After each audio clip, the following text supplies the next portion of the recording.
It's been a rough month. Now, I'm going to keep this whole series of what I'm doing, documenting Dermis, very sort of transparent and very straight to the point. I'm documenting the journey, and not the whole journey isn't going to be, perfect sales left, right, and center. In this video, we've had a bit of a rough month in June, which ultimately was a result of, as founders, not really knowing how to build systems around creative.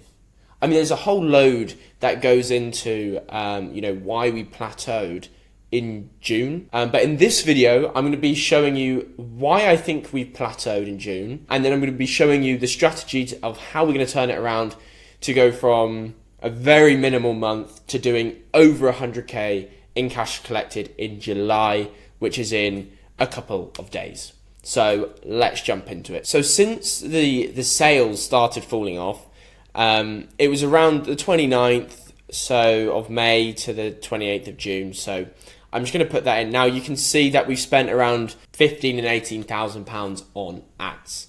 Now the cost per appointment that actually was coming in is around £200. Our cost per appointment went up massively. And ultimately what I think happened is that our ads started to fatigue. We were running so many different ads, and all of the sales that we've done with Dermis to date have all been based on just a couple of ads. So what happened is the UK is a very small market, and we have a very big budget in comparison to the other, SaaS software companies advertising to med spa owners and aesthetic clinics. So we basically burn out our creatives very fast, and I had no idea this would happen. So ultimately, we weren't quick in creating those new creatives, which meant, we were trying to mess with the targeting, all these different things, and ultimately we just needed fresh creatives, a new offer, etc., etc. So how did we decide to address the creative burnout? Well, I'm going to show you some of these ads that we've got right now. Non-surgical clinic owners, picture this. It's 3 a.m. at night. Rebecca has woken up for the third time in the night. She checks her phone to see what time it is, gets up to go to the bathroom, but is increasingly concerned about her recent signs of aging. She sighs in the mirror, and as she goes back to bed, she checks her phone for one last time and notices a push notification from your clinic reminding her that she has £25 cash to spend on any anti-aging treatment. In this emotional state, she clicks onto her app to have a look at That's what the app looks like. Will address her concerns. She sees M-Face, a treatment she's been researching for months, and she checks the price and notices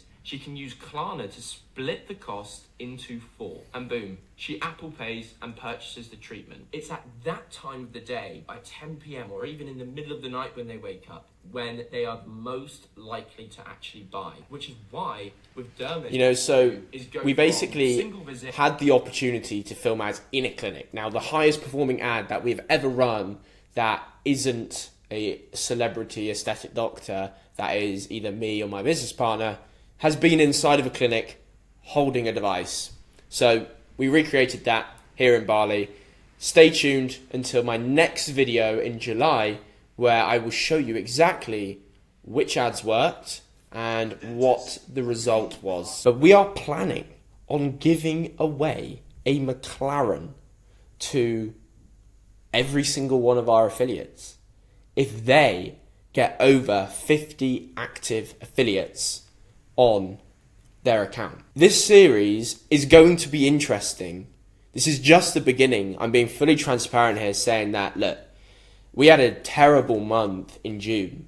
This is why I think it happened, and this is how we're fixing it. So my next video is going to be the result of July. What happened? Did it work? Did it fail? Why did it work? I'm going to be sharing everything with you guys. Now, secondly, the show rate. I mean, if I just show you our show rate. Now, have a look at this. So this is the calendar over the past week. This was the calendar on the week before. This was the calendar the week before that week. And again, and again.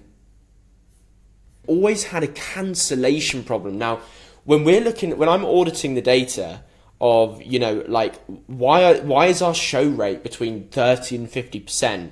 You would think, oh, we're not digging deeper enough on the, on the front end when we're triage calling these the leads that are coming in from our ads. But actually, I didn't realize that it's a cancellation problem. People are booking calls, speaking to our setter, and then cancelling the call. Now, that could come down to a whole host of different reasons, but I believe first touch is key. Your first impression is everything.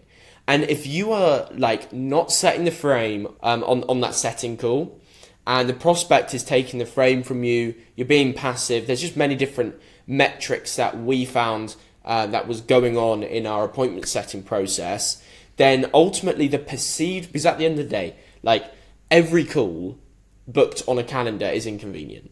People are busy, people have the day is going on and on. And if the perceived value of what they're going to receive from that call is lower than the inconvenience, people just say, oh, sorry, I've got to take the kids to school, instead of telling the husband to do it for today because they got the call with Dermis. That was why people were cancelling, is the prospects when we were triage calling them weren't feeling seen, understood, and like heard as individuals and as business owners, which meant they were cancelling a lot. I'll insert a screenshot of the stripe of what we've experienced, but there's been a massive dip in sales. Now, previously, we had good traction and good sales, and we built up a good, solid monthly recurring revenue base where that predictable revenue comes in month on month. And we've only had like 2 clients churn out of 30 total.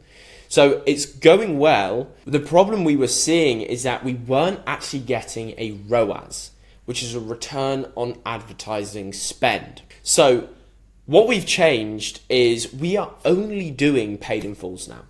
So you can either buy 1 year upfront or 2 years upfront for a special bonus.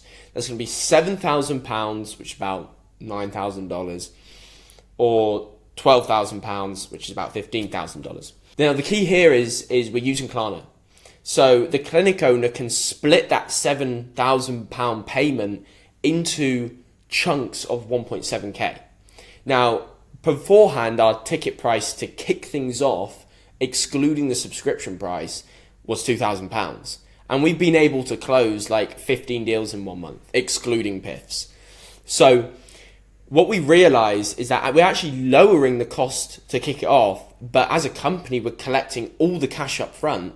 And this was one of the beliefs that I broke down, is like, because I had an agency in my past, I always thought like MRR is everything, cash flow is everything. You have team to pay, overheads, and the last thing you want is to spend all this on service and then get a charge back and have to refund the whole PIF, But what I realized in software is there's no ongoing cost.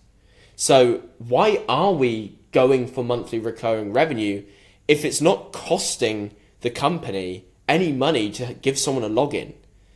So we may as well just buy our LTV up front, but give the clinic owner an affordable way to access that paid in full. It's a win-win.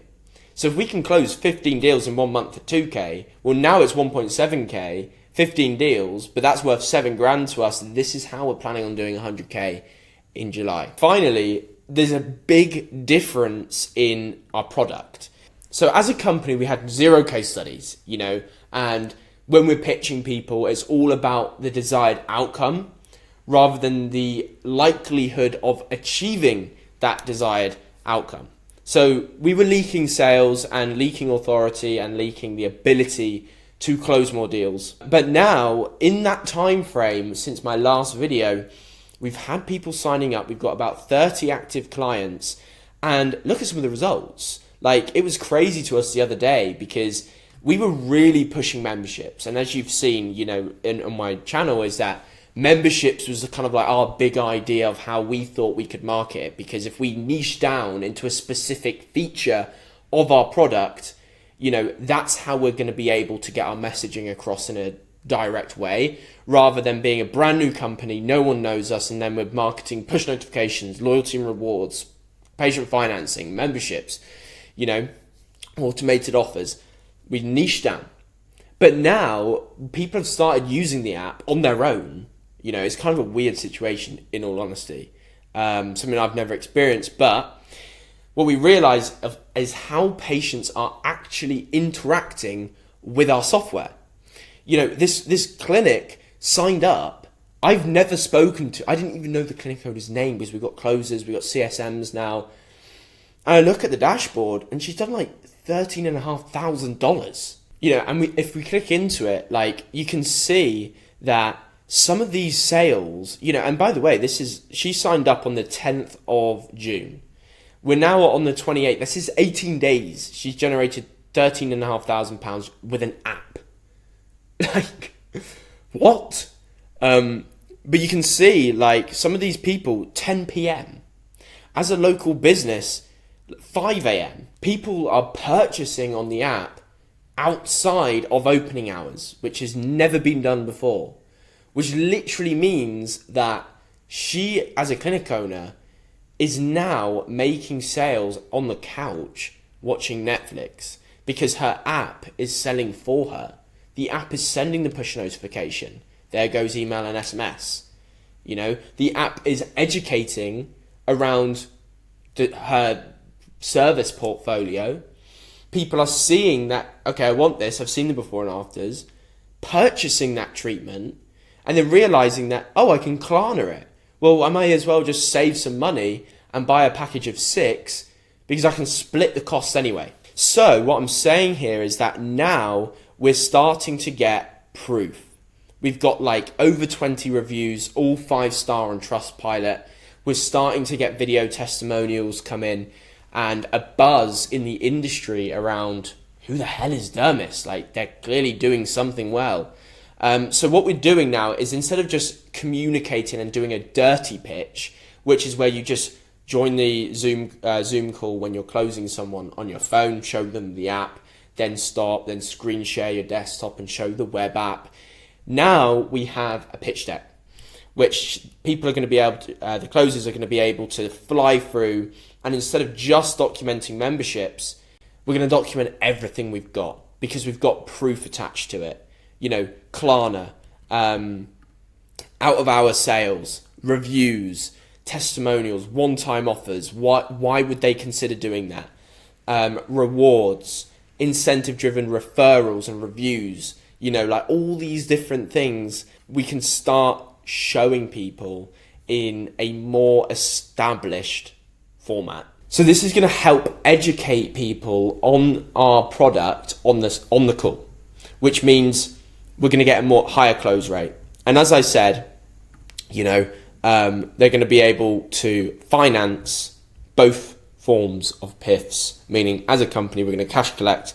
I want to use this opportunity that we have to be in a software company, a differentiated product, to feedback new and different insights for you guys. So maybe there's an opportunity for you to take some things away. It just takes one thing to be completely different and it work, and then you capture the whole market. And that's exactly what we're doing, and hopefully you can do that too. Goodbye.